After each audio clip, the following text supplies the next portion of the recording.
নমস্কাৰ news 18 Assam north ইষ্টৰ এতিয়া খবৰৰ সৈতে ষ্টুডিঅত পৰিভাৱহত ইডি আৰম্ভ কৰিছে এছআই নিযুক্তি কেলেংকাৰীৰ তদন্ত নিযুক্তি কেলেংকাৰীত হোৱা ধনৰ লেনদেনৰ তদন্ত কৰিছে ইডিয়ে ধন লেনদেনৰ তথ্য সমজি লৈ ইডিৰ তদন্ত আৰম্ভ হৈছে শীঘ্ৰে আয়কৰ বিভাগীয় আৰম্ভ কৰিব দুৰ্নীতিৰ তদন্ত জব্দ হ'ব পাৰে পিকে দত্তৰ সম্পত্তি দিবন ডেকাৰ সম্পত্তিৰ তদন্ত কৰিব ইডি আৰু আইটিয়ে পুনৰবাৰ জনাব বিচাৰিছো এছআই নিযুক্তি কেলেংকাৰী সন্দৰ্ভত ইডি আৰম্ভ কৰিছে তদন্ত নিযুক্তি কেলেংকাৰীত হোৱা ধনৰ লেনদেনৰ তদন্ত কৰিছে ইডিয়ে ধনৰ লেনদেনৰ তথ্য সমজি লৈছে ইডিয়ে আৰু আৰম্ভ কৰিছে তদন্ত শীঘ্ৰে আয়কৰ বিভাগীয় আৰম্ভ কৰিব দুৰ্নীতিৰ তদন্ত জব্দ হ'ব পাৰে পিকে দত্তৰ সম্পত্তি দিবন ডেকাৰ সম্পত্তিৰ তদন্ত কৰিব ইডি আৰু লগতে আইটিয়ে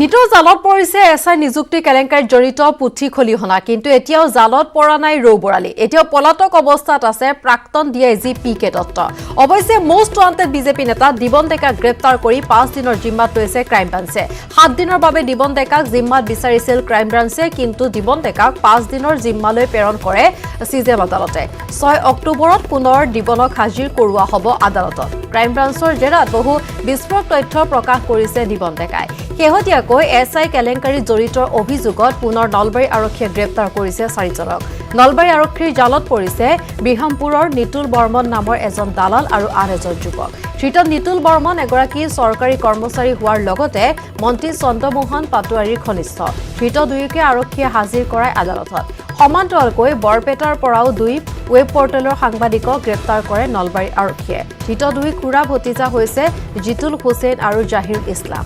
19 ছেপ্টেম্বৰত থেংক ইউ লজত এছআই নিযুক্তিৰ গোপন পৰীক্ষাত বহিছিল তথাকথিত সাংবাদিক জিতুল হুছেইন কিন্তু প্ৰায় 11 দিনৰ পিছতো আৰক্ষীয়ে কোনো ধৰণৰ ক্লু উলিয়াব পৰা নাছিল ক'ৰ পৰা ফাদিল হৈছিল প্ৰশ্নকাকত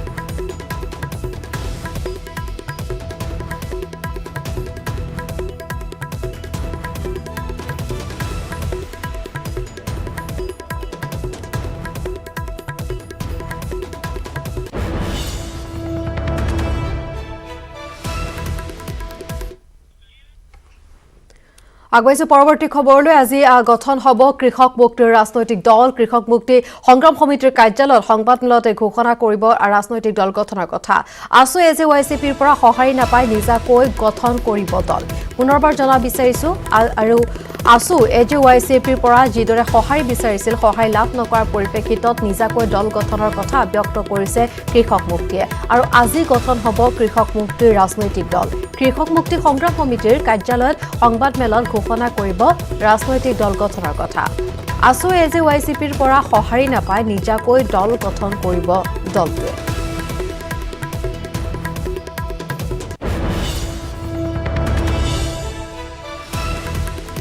আন এটা আঞ্চলিক দলৰ জন্ম হ'ব যিহেতু কোৱা হৈছিল যে কাবিৰহী আন্দোলনৰ সময়ত সকলোৱে যেহেতু একেলগে ইয়াৰ বিৰোধিতা কৰিছিল আৰু এইখিনি সময়তো আচলতে অসমবাসী ৰাইজে বিচাৰিছিল এক বৃহৎ শক্তি সকলো যাতে একত্ৰিত হৈ দুৰ্নীতি উৎখাত কৰে বা তেওঁলোকে তেনেধৰণৰ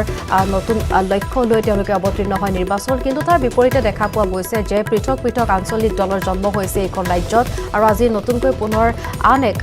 ৰাজনৈতিক দলৰ জন্ম হ'ব কৃষক মুক্তি সংগ্ৰাম সমিতিৰ কাৰ্যালয়ত সংবাদমেলত এই ঘোষণা কৰিব ৰাজনৈতিক দল গঠনৰ কথা আসু এজেৱাইচিপিৰ পৰা সহায় নাপাই নিজাকৈ দল গঠন কৰিব কালি দিনটোত দেখা পোৱা গৈছিল মন্ত্ৰী ডক্টৰ হিমন্ত বিশ্ব শৰ্মাই কটাক্ষ কৰিছিল সমগ্ৰ প্ৰসংগটো তেওঁ কৈছিল যে সকলো আঞ্চলিক শক্তি একত্ৰিত হৈ যুঁজিলেহে নিৰ্বাচনত আচলতে যুঁজাৰ মজা লাভ কৰিব পৰা যাব কিন্তু পৃথকে পৃথকে এনেদৰে আঞ্চলিক দল খুৰাৰ পাছত আচলতে নিৰ্বাচনত হাঁহিয়ালৰ পাত্ৰ হোৱাৰ বাদে আন একো নহ'ব কিন্তু সকলো সময়ত লক্ষণীয় হ'ব যিহেতু আজি সংবাদ মাধ্যমৰ যোগে ৰাজনৈতিক দল গঠনৰ কথা ব্যক্ত কৰিব গতিকে কেনেধৰণৰ নীতি আদৰ্শ বা কেনেধৰণৰ ভৱিষ্যত কাৰ্যপন্থা সন্দৰ্ভত উল্লেখ কৰে সেয়া লক্ষণীয় হ'ব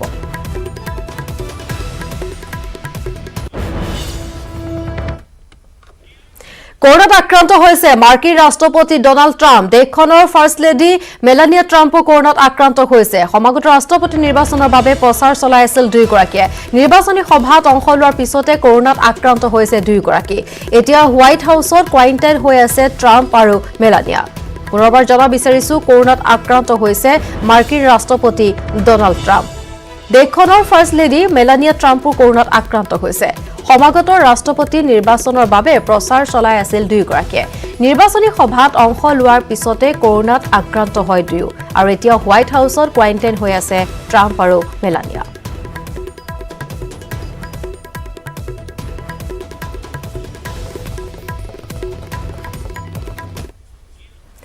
ৰাজ্যত পুনৰ কৰোনাত আক্ৰান্ত হৈ মৃত্যু হৈছে 14 জনৰ কৰোনাত মৃত্যু হৈছে ডিব্ৰুগড়ৰ ৰতন বকলিয়াল 57 বছৰ কমল থাপা 53 বছৰ পূৰ্ণ কোঁৱৰ 70 বছৰ নিখিল ধৰ 77 বছৰ চৰাইদেউৰ মুহিবুল্লাহ আলী 60 বছৰ কাৰ্বি আংলঙৰ ভানু শৰ্মা 64 বছৰ কামৰূপ মেট্ৰৰ সংঘ ঘোষ 78 বছৰ প্ৰকাশ টেণ্ডন 80 বছৰ বিকাশ আগৰৱালা চন্দ্ৰবালা দাস 71 বছৰ যোৰহাটৰ পদুম চন্দ্ৰ বৰা 53 অঞ্জন শইকীয়া 48 বছৰ গোলাঘাটৰ মংগলদেৱ প্ৰসাদ 62 বছৰ শিৱসাগৰৰ মুকুল নেওগ 48 বছৰ ৰাজ্যত কৰোনাত মৃত্যু হোৱা লোকৰ সংখ্যা 711 গৰাকীলৈ বৃদ্ধি পাইছে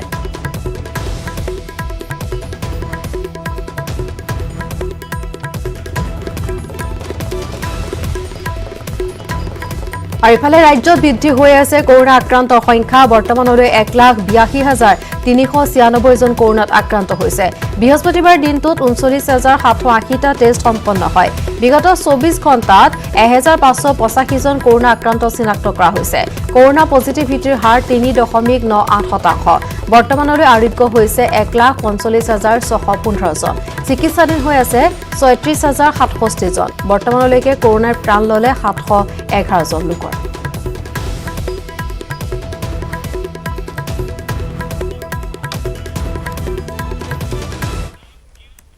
কাৰ্বি আংলঙৰ ডকমকাত পুনৰ অভিনীল হত্যাকাণ্ডৰ পুনৰাবৃত্তি অন্ধবিশ্বাসৰ বাবে ডকমকাত প্ৰাণ গ'ল মহিলাসহ দুজনৰ দুবছৰ ধৰি অভিনীলৰ পৰিয়ালে ন্যায় অপেক্ষাত থকাৰ সময়তে পুনৰ অনুৰূপ ঘটনা সংঘটিত হ'ল পাহাৰীয়া জিলাখনত ডায়েৰী সন্দেহত দুই পুৰুষ মহিলাক মৰিয়াই হত্যা কৰিলে একেখন গাঁৱৰে অন্ধবিশ্বাসৰ কৰাল গ্ৰাহত পৰা একাংশ লোকে কেৱল ইমানেই নহয় দুই পুৰুষ মহিলাক হত্যা কৰি জ্বলাই দিয়ে উন্মাদ লোকে লাংহিনৰ অতি ভিতৰুৱা ৰহিমপুৰত সংঘটিত হৈছে এই বিভৎস কাণ্ড অন্ধবিশ্বাসী লোকৰ নিশংসতাৰ বলি হৈ প্ৰাণ হেৰুৱালে বিজয় গড় আৰু ৰমাৱতী হালোৱা নামৰ দুই পুৰুষ মহিলাই ঘটনা পোহৰলৈ অহাৰ পিছতে আৰক্ষীয়ে তদন্ত আৰম্ভ কৰিছে ডাইনী সন্দেহত দুই পুৰুষ মহিলাক নিশংসভাৱে হত্যা কৰাৰ অভিযোগত আৰক্ষীয়ে গ্ৰেপ্তাৰ কৰিছে 9 জন লোকক আনহাতে ঘটনাৰ খবৰ পাই জিলা আৰক্ষী অধীক্ষক দেৱজিৎ দেউৰী ডকমকাত উপস্থিত হৈ সমগ্ৰ কাণ্ডৰ বুজ লোৱাৰ লগতে তেওঁৰ নেতৃত্বত ডকমকা থানাত অভিযুক্তসকলক জেৰা কৰা হৈছে কিন্তু কেনেকৈ ক'ৰ পৰা সংঘটিত হৈছে এই বিভৎস ঘটনা গাঁওখনৰ এগৰাকী যুৱতী বিগত কিছুদিন ধৰি গুৱাহাটী চিকিৎসাধীন হৈ থকাৰ পিছত 3 দিন পূৰ্বে মৃত্যু ঘটে আৰু সেই ঘটনাৰ পাছত বুধবাৰে যুৱতীগৰাকীৰ 3-দিনীয়া সামাজিক ক্ৰিয়াকৰ্ম অনুষ্ঠিত হৈ থকাৰ মাজতে গাঁৱৰে আন এগৰাকী যুৱতীয়ে অস্বাভাৱিক আচৰণ কৰিবলৈ আৰম্ভ কৰে যুৱতীগৰাকীৰ গাত দেওলম্ভা বুলি গাঁওবাসীয়ে ধাৰণা কৰে যুৱতীগৰাকীৰ ওচৰৰে ৰমাৱতী হালোৱা গড় নামৰ মহিলাগৰাকীক ডাইনী বুলি অভিযোগ কৰে ইয়াৰ উপৰিও মহিলাগৰাকীৰ বাবে গাঁওখনত অপায় অমংগল সংঘটিত হৈ থকা বুলি গাঁওবাসীক অৱগত কৰে লগে লগে একাংশ উন্মত্ত লোকে গাঁওবুঢ়া কৈলাশগড় চোতালত সমবেত হৈ মেল পাতি ৰমাৱতী হালোৱা গড়ক অতি নিৰ্মমভাৱে মাৰধৰ কৰি হত্যা কৰে আনহাতে গাঁওবাসীৰ এনে অবিবেচক কাণ্ডৰ বশৱৰ্তী হৈ সংঘটিত কৰা বিভৎস কাম-কাজত বাধা প্ৰদান কৰিবলৈ গাঁৱৰে বিজয় গড় নামৰ এজন শিক্ষক আগবাঢ়ি আহে যদিও উন্মত্ত লোককেইজনে তেওঁকো বাহ লাঠিৰে কোবাই অতি নৃশংসভাৱে হত্যা কৰে অন্ধবিশ্বাসৰ বশৱৰ্তী হৈ ৰহিমাপুৰৰ গয়াৰ ইমানতে ক্ষান্ত নাথাকি মৃতদেহ দুটা এখন নদী পাৰ কৰি চুচৰাই নি এটা পাহাৰৰ ওপৰত দাহ কৰে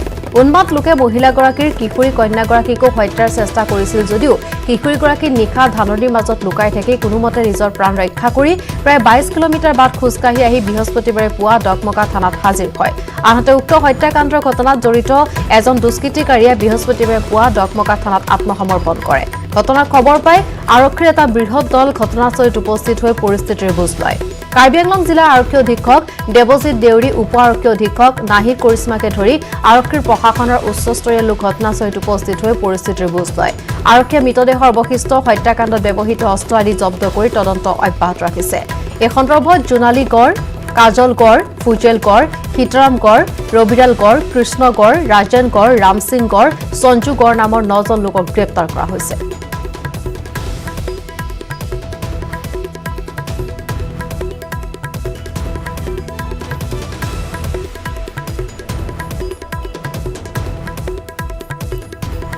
আমি জনাই আছো কিদৰে ডকমকা কাণ্ডৰ পুনৰাবৃত্তি ঘটিছে বিভৎস ঘটনা সংঘটিত হৈছে পুনৰ ডাইনীৰ সন্দেহত দুজন লোকে প্ৰাণ হেৰুৱাইছে কিদৰে সমগ্ৰ ঘটনা সংঘটিত হৈছে ইতিমধ্যে নিউজ 18 অসম নৰ্থ ইষ্টৰ দৰ্শকক আমি জনাইছো ডাইনীৰ সন্দেহত এখন গাঁৱৰ এগৰাকী মহিলাক অতি নিখংসভাৱে হত্যা কৰিছে গাঁৱৰ লোকে আৰু সমগ্ৰ ঘটনাত বাধা প্ৰদান কৰিবলৈ গৈছিল এগৰাকী শিক্ষক আৰু শিক্ষকগৰাকীকো আক্ৰমণ কৰি হত্যা কৰিছে গাঁৱৰ লোকসকলে আৰু তাৰ পিছতে মৃতদেহ দাহ কৰিছে আৰু যিগৰাকী মহিলাক হত্যা কৰা হৈছিল তেওঁ কন্যাই অতি সাহসিকতাৰে সেই স্থানৰ পৰা পলায়ন কৰি আৰক্ষী থানাত উপস্থিত হয় আৰু তাৰ পিছতে দেখা পোৱা গ'ল আৰক্ষীয়ে সমগ্ৰ ঘটনাৰ তদন্ত কৰিবৰ বাবে সেই স্থানত উপস্থিত হয় আৰু এতিয়ালৈকে এই ঘটনা সন্দৰ্ভত 9জন লোকক আৰক্ষীয়ে গ্ৰেপ্তাৰ কৰিছে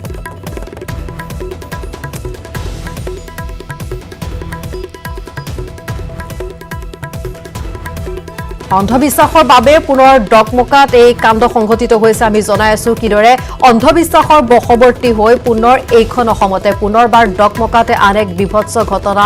সংঘটিত হৈছে আমি জনাইছো কিদৰে সমগ্ৰ ঘটনা সংঘটিত হৈছে আৰু এই নৰপিশাচ যিসকল লোকে কাণ্ড সংঘটিত কৰিছিল তেওঁলোকক আমি দেখুৱাইছো ইতিমধ্যে 9জন লোক আৰক্ষীৰ জিম্মাত কিন্তু এই 9জন লোকক বৰ্তমান আৰক্ষীয়ে আটক কৰিছে কিন্তু তাৰ পিছতো আসলতে সকলোৰে মনত প্ৰশ্ন আছে যে আটক কৰাৰ পিছত আসলতে কি হ'ব বিচাৰ প্ৰক্ৰিয়া কাৰণ বিগত সময়ছোৱাত যিসমূহ এনে ঘটনা সংঘটিত হৈছে তাৰ দোষী এতিয়ালৈকে শাস্তি লাভ কৰা নাই যদিও এনে ঘটনাসমূহ ফাষ্ট ট্ৰেক আদালতত বিচাৰ কৰাৰ কথা কোৱা হয় কিন্তু তাৰ পিছতো যেহেতু ৰায়দান প্ৰক্ৰিয়াত বহু দীঘলীয়া হয় এটা দীঘলীয়া পৰ্যায় তাৰ পিছতো তাৰ মাজৰ পৰা আইনৰ সুৰুঙালৈ বহু দোষী সাৰি যায় আসলতে কেনেধৰণৰ শাস্তি প্ৰদান কৰিলে বা কি কৰিলে এনে ঘটনাৰ পুনৰাবৃত্তি নহয় সেই প্ৰশ্ন সকলোৰে মনত উত্থাপন হৈছে আমি জনাইছো যে যি স্থানতে ঘটনা সংঘটিত হৈছিল তেওঁলোক শিক্ষিত নাছিল অনগ্ৰসৰ এক স্থান আছিল য'ত এগৰাকী শিক্ষকে কিন্তু এই ঘটনাৰ বাবে বাধা প্ৰদান কৰিবলৈ গৈছিল এই সকল লোকক কিন্তু শিক্ষকগৰাকীয়েও অতি কৰোণভাৱে আসলতে নিজৰ জীৱন ত্যাগ কৰিবলগীয়া হ'ল এই সকল লোকৰ আগত আৰু সেই স্থান য'ত এই ঘটনা সংঘটিত হৈছিল তাৰ পৰা ইতিমধ্যে 9জন লোকক আটক কৰা হৈছে আৰক্ষীৰ তদন্ত অব্যাহত আছে কিন্তু এয়াই শেষ নে সেই প্ৰশ্ন সকলোৰে মনত আছে কাৰণ বাৰে বাৰে এনে ঘটনা সংঘটিত হৈছে বাৰে বাৰে সকলোৱে প্ৰতিবাদ কৰিছে বা তেনে স্থানসমূহত শিক্ষাৰ ফালৰ পৰা বা অন্ধবিশ্বাসৰ এই কৰাল গ্ৰাহৰ পৰা মুক্ত কৰিবৰ বাবে বিভিন্ন দল সংগঠন বেচৰকাৰী সংস্থা চৰকাৰীভাৱে বেচৰকাৰীভাৱে সকলোৱে চেষ্টা কৰিছে কিন্তু তাৰ পিছতো কিয় বাৰে বাৰে আসলতে এইখন অসমত এনে ঘটনা সংঘটিত হ'বলৈ পাইছে সেই প্ৰশ্ন সকলোৰে মনত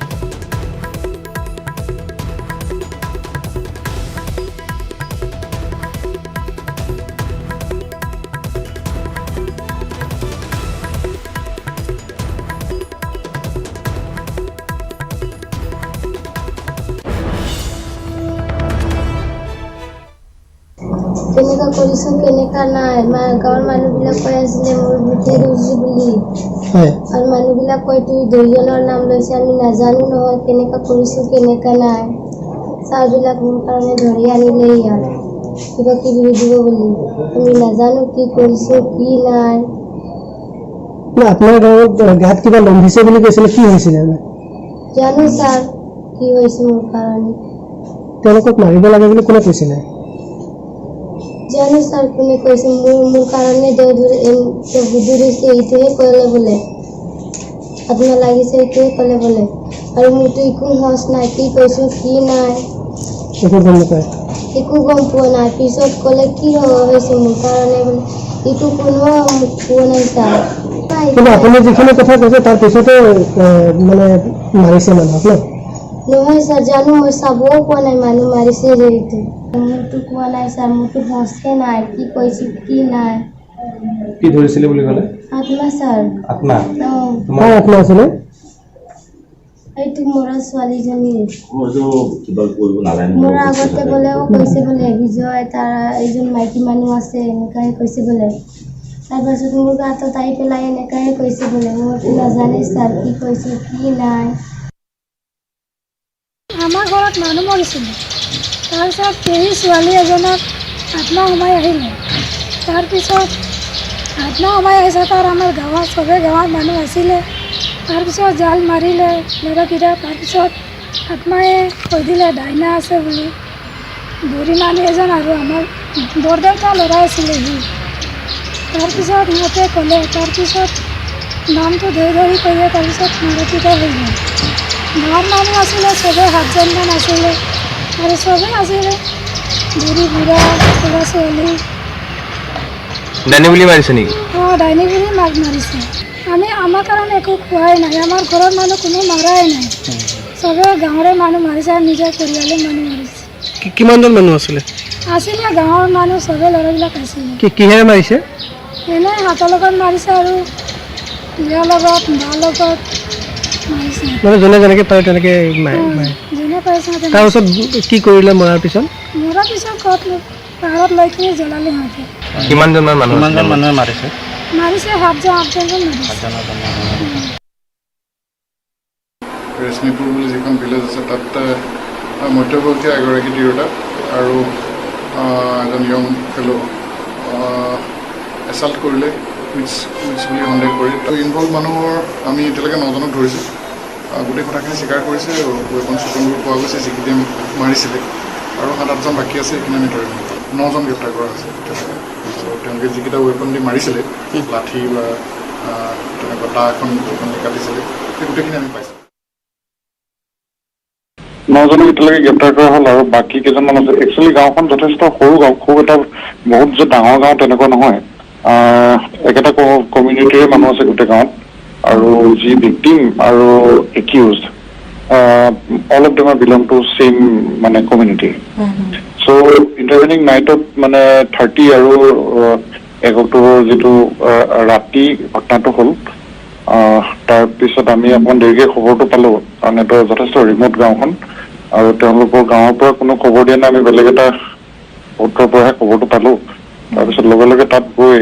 যিখিনি ইকুইপমেণ্ট বা যিখিনি অস্ত্ৰ শস্ত্ৰৰে তেওঁলোকক হত্যা কৰা হৈছিলে সেইবোৰ আমি চিজ কৰিছোঁ ব্লাড ষ্টেইন কিছুমান পোৱা গৈছে আৰু এই যি 9জনক ধৰিছে তেওঁলোকে স্বীকাৰ কৰিছে গোটেই কথাটো আৰু বাকী কেইবাজনো বাকী আছে সেইখিনি আমি আইডেণ্টিফাই কৰিছোঁ গোটেইবোৰকে ধৰা হ'ব আৰু যেনেকুৱা ধৰণৰ শাস্তি বিধান আছে তাৰ কঠোৰতম শাস্তি বিধিবলৈ আমি যত্নবান হৈ থাকিম যিগৰাকী মহিলাক হত্যা কৰা হৈছে তেখেতে এগৰাকী বিধৱা একচুৱেলি তেওঁ 50-52 ভিতৰত হ'ব লাগে ল'ৰা যিজন আছিলে বিজয় বুলি হি শুড বি এৰাউণ্ড 30 মানে গোটেই গাঁওখনেইতো একেটা কমিউনিটিৰে হয় ইজনে সিজনৰ লগত ৰিলেটেডে হয় কিন্তু তথাপিতো তেনেকে ভাগ্যকৰ ভিতৰত নহয় আৰু আমি কওঁ যে যদি এৱাৰ কৰা যায় তেতিয়া যথেষ্টখিনি হেৰি হ'ব বুলি ভাল হ'ব বুলি এইটো প্ৰমাণিত তাৰ উপৰিও অকণমান ইকনমিক এটা কথা এটাও আছে নিশ্চয় কাৰণ বেমাৰ হ'লে তেনেকুৱা ৰিম'ট জেগাৰ মানুহে সাধাৰণতে যি আমাৰ ডক্টৰ আছে বা তেনেকুৱা তেওঁলোকে ট্ৰিটমেণ্টটো এভেইল কৰাবলৈও সামৰ্থ্য নাথাকে তো সেইটো এটা মোৰ মতে one of the major reason আৰু মানুহখিনি যথেষ্ট পোৰ মই কালি নিজে গৈ পেলাই যিখিনি দেখিছোঁ তেওঁলোকে খেতি বাতি কৰিয়ে খায় তো অন্ধবিশ্বাসৰ বশৱৰ্তী গোটেই এৰিয়াটোত সকলোখিনি মানুহ যাক ধৰা হৈছে সিহঁতকো দেখা গৈছে যে অন্ধবিশ্বাস সিহঁতৰ একদম গোটেই হেৰিত সোমাই আছে যে তেওঁলোকে যিসকলে এনেকুৱা এটা কাৰ্যৰ লগত জড়িত থাকে তেখেতসকলক মানে ইনভেষ্টিগেট কৰি যিমান সোনকালে হয় চাৰ্জশ্বিট কৰক যাতে ট্ৰায়েলত তেওঁলোকৰ কনভিকশ্যন আহে এইটো লজিকেল কনক্লুজন আমি সেইটোৱে ভাবিম যাতে যিসকল ইনভলভ আছে প্ৰত্যেকৰে আমি হত্যাকাণ্ডৰ লগত জড়িত যিখিনি প্ৰমাণ আমি ইনভেষ্টিগেশ্যনত পাম সেইখিনিৰ ওপৰত বেছ কৰি কেছটো চাৰ্জশ্বিট কৰিম কোৰ্টলৈ পঠিয়াই দিয়া হয় আৰু সাক্ষীবাদী লৈ কোৰ্টে এইটো ট্ৰায়েল কৰিব ট্ৰায়েলত যদি কনভিকশ্যন হয় সেইটোকহে আমি ভাবিম যে আমি এটা লজিকেল কনক্লুজন পাইছোঁ আৰু কাৰ্বি আংলঙৰ SP ডেপজিট দেউৰে তেওঁ কেইবাটাও গুৰুত্বপূৰ্ণ প্ৰসংগ উত্থাপন কৰিছে যিটো প্ৰসংগত আমি জনাই আছোঁ কিয় আচলতে এনেবোৰ ঘটনা সংঘটিত হয় আৰু এই সমগ্ৰ বিষয়ৰ সন্দৰ্ভত আমি পৰৱৰ্তী সময়টো জনাই থাকিম তাৰ পূৰ্বে সময় এটা বিৰতিৰ গড় খৰ্গৰ চোৰাং ব্যৱসায়ত জড়িত নাগালেণ্ডৰ প্ৰাক্তন বিধায়ক কাজিৰঙা ৰাষ্ট্ৰীয় উদ্যানৰ বনকৰ্মীৰ পৰা আৰম্ভ কৰি নাগালেণ্ডৰ প্ৰাক্তন বিধায়কলৈকে গড়ৰ খৰ্গৰ চোৰাং ব্যৱসায়ৰ এক বৃহৎ চক্ৰ ধৰা পৰিছে বন বিভাগৰ তদন্তত বিশেষ সূত্ৰৰ পমখেদি 25 ছেপ্টেম্বৰত বন বিভাগে আটক কৰা ৰামেশ্বৰ সিংনাৰ নামৰ এজন লোকৰ স্বীকাৰোক্তিৰ ভিত্তিত দীৰ্ঘদিন ধৰি গড়ৰ খৰ্গৰ অবৈধ ব্যৱসায়ত জড়িত এক বৃহৎ চক্ৰ উৎখাত কৰিবলৈ সক্ষম হয় বন বিভাগ কাৰ্বি আংলঙৰ ইংলে পথাৰৰ ধৃত ৰামেশ্বৰ সিংনাৰ নামৰ চোৰাং ব্যৱসায়ীজনৰ নেতৃত্বত কাজিৰঙাত গড়ৰ খৰ্গৰ বৃহৎ চোৰাং কাৰবাৰ চলি থকা বুলি বন বিভাগৰ সূত্ৰৰ পৰা জানিব পৰা গৈছে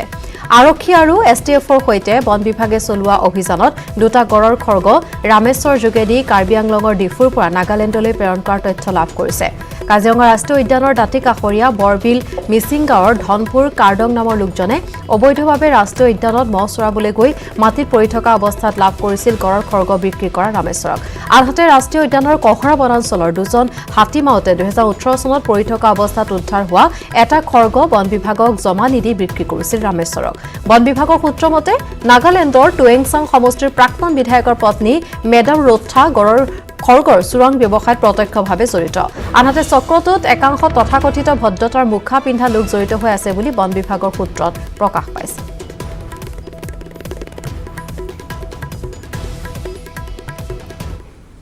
যোৱা 25 তাৰিখৰ পৰা এটা তদন্ত প্ৰক্ৰিয়া আৰম্ভ কৰিছিলোঁ এটা বিশেষ তথ্যৰ ভিত্তিত। এটুকুৰা গড়ৰ শিঙৰ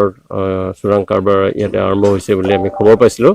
আৰু সেই ভিত্তিত আমি তদন্ত প্ৰক্ৰিয়া আগবঢ়াই গৈ আমি ইয়াৰে এজন কাৰ্বি আংলঙৰে ইংলে পথাৰৰ এজন স্থানীয় ব্যক্তি তেখেতক সন্দেহবশতঃ তেখেতক আমি আটক কৰিলোঁ। তেখেতৰ নাম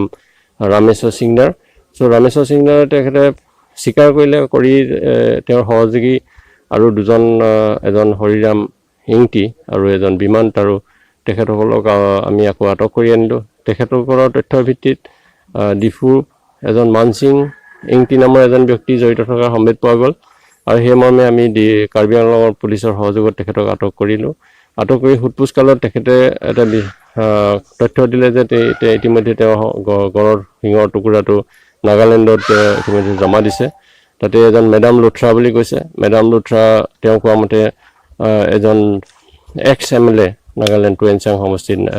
1995 তেখেতে সমষ্টিৰ MLA আছিল আৰু তেখেতৰ ৱাইফ হয় মেডাম লোথ্ৰা। মেডাম লোথ্ৰা এই কাৰ্যত ডাইৰেক্টলি জড়িত হৈ আছিল।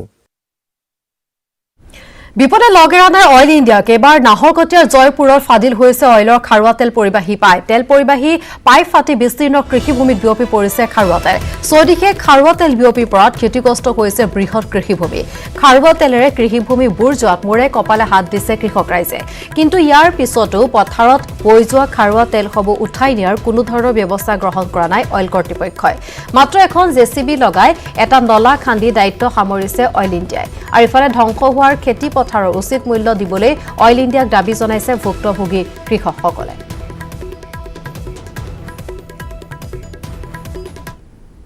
আছে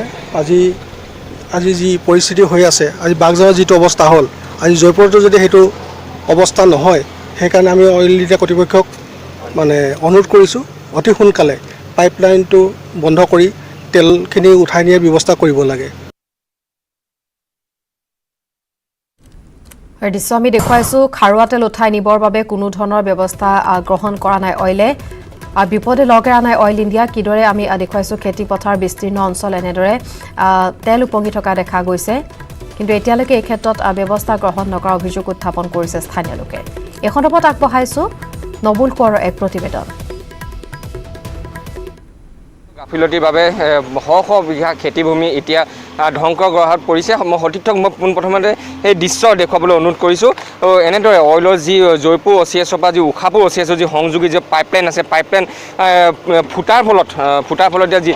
হাজাৰ হাজাৰ কৃষিভূমি এতিয়া যি খাৰুৱা তেলে আৱৰি ধৰিছে। কিন্তু দায়িত্বহীন অইল ইণ্ডিয়া কৰ্তৃপক্ষ কিন্তু এতিয়ালৈকে যিসমূহ এই খাৰুৱা তেলসমূহ উঠাই নিয়াৰ কোনো ধৰণৰ ব্যৱস্থা গ্ৰহণ কৰা নাই। কেৱল JCB লগাই তেওঁলোকে নলা খান্দি তেলখিনি বাহিৰ কৰিবলৈ তেওঁলোকে চেষ্টা চলাই আছে। আৰু এটা কথা ক'ব লাগিব, যিসমূহ খাৰুৱা তেল ইয়াত আছে সেই খাৰুৱা তেলসমূহ যদিহে কেনেবাকৈ অগ্নিসংযোগ হ'বলৈ হয় তেতিয়া এটা ডাঙৰ এটা অঘটন সংঘটিত হ'ব। কাৰণ কাষতে কেইবাখনো ব্যৱসায় প্ৰতিষ্ঠান আছে, মোৰ লগত আছে স্থানীয় লোক আছে। কি ক'ব আপোনাৰ কিমান পৰিমাণ খেতিভূমি নষ্ট হৈছে? মোৰ 4 বিঘাৰ কৃষিভূমি আছিলে, আজি সেই তেলৰখিনি ডুব গৈছে আৰু এটা পুখুৰী আছিলে, মাছৰ পুখুৰী আছিলে, তাত তেল গোটেই সোমাই গোটেই মাছখিনি নষ্ট হৈ গৈছে। কিমানমান বিঘামান হ'ব পাৰিব? টোটেল 20 বিঘাৰ ওপৰত মাটি তেলৰ নিগৰি দিছে। হয়, খেতিপথাৰ হ'বনে? বেয়া হৈ যাব, এইখিনি চব মৰি যাব, চব বেয়া হৈ যাব, খেতিপথাৰ নহয় আৰু এইখিনি।